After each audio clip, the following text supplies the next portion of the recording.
video kali ini kita akan membahas mengenai analisa dan perencanaan. Oke, poin yang pertama adalah kita menentukan isu prioritas terlebih dahulu.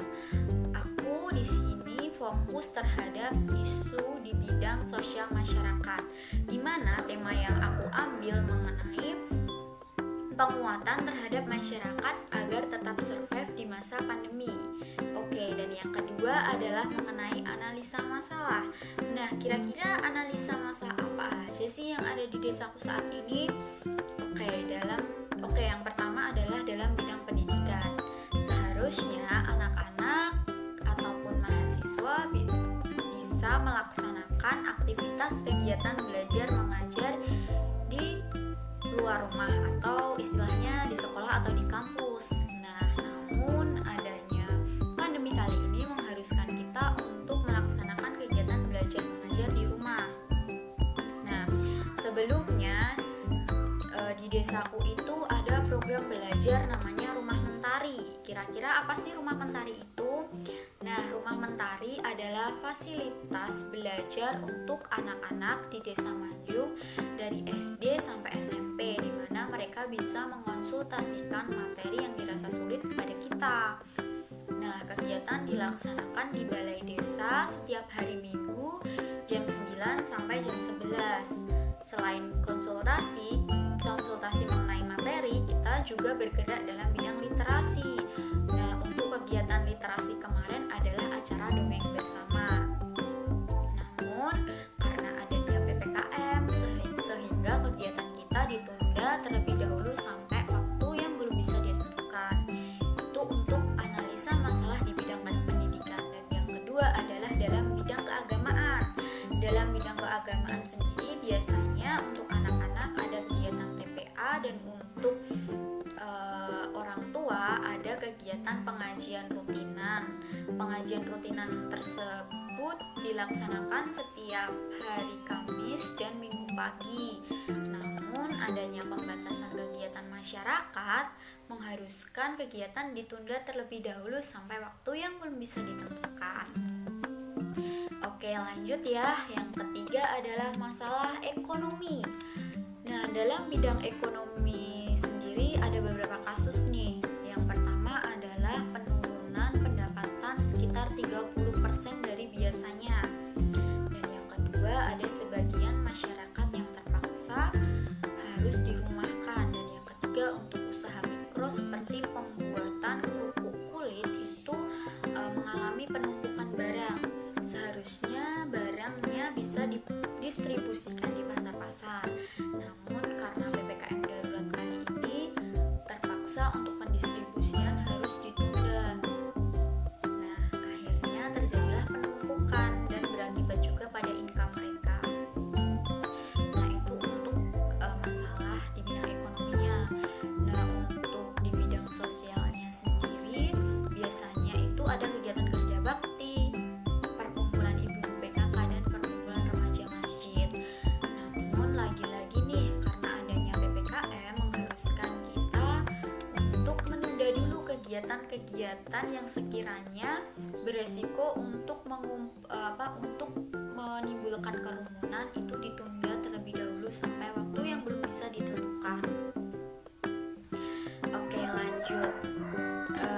Yang selanjutnya adalah program kerja. Mengenai program kerja sendiri, aku fokus pada apa sih program kerja yang aku lakukan? Oke, karena di sini aku mengambil tema mengenai penguatan terhadap masyarakat agar tetap survive di kala pandemi. Untuk program kerja yang pertama adalah aku akan mengadakan kegiatan sharing session. Nah, di mana kegiatan sharing session ini aku fokuskan terlebih dahulu untuk generasi muda. Nah, dalam acara sharing session ini aku mengangkat tema mengenai mengenai meningkatkan produktivitas dan literasi membaca di saat pandemi. Nah, kira-kira apa sih sharing session itu? Sharing session itu adalah program diskusi di mana kita nanti akan diskusi bersama-sama mengenai tema yang terkait melalui platform Google Meet. Nah, kenapa aku mengangkat tema mengenai peningkatan produktivitas dan meningkatkan literasi? Oke. Nah, di kala pandemi ini mungkin di awal-awal kita bisa beradaptasi ya. Kita merasa enak sekali bisa melaksanakan kegiatan di rumah. Namun selang beberapa waktu, bahkan hampir 2 tahun kita terjebak di situasi seperti ini. Jadi kita tidak memungkinkan untuk melaksanakan aktivitas di luar rumah, sehingga aktivitas kita terpaksa harus dibatasi terlebih dahulu. Nah, pasti kita bosan, kita bingung mau ngapain aja, kita nggak tahu. Nah, makanya aku mengangkatlah isu ini, bagaimana sih biar kita produktif, apa aja yang bisa kita lakukan di masa pandemi kali ini. Nah, selanjutnya selain mengangkat tentang produktivitas, aku juga mengangkat mengenai literasi.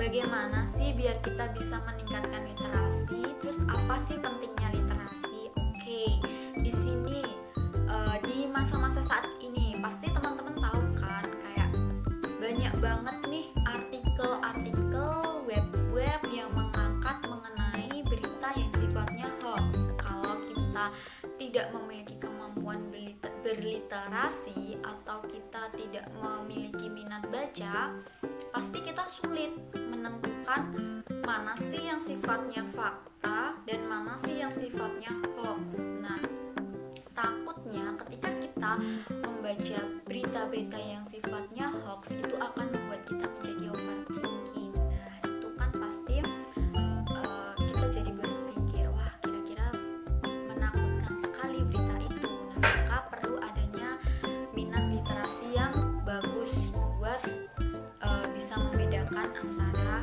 bacaan-bacaan tersebut. Oke, lanjut. Nah, selanjutnya aku mengambil tema tentang itu. Diharapkan ketika mereka sudah mengikuti acara sharing session, mereka bisa menjadi lebih produktif dan pastinya bisa meningkatkan literasi membaca mereka.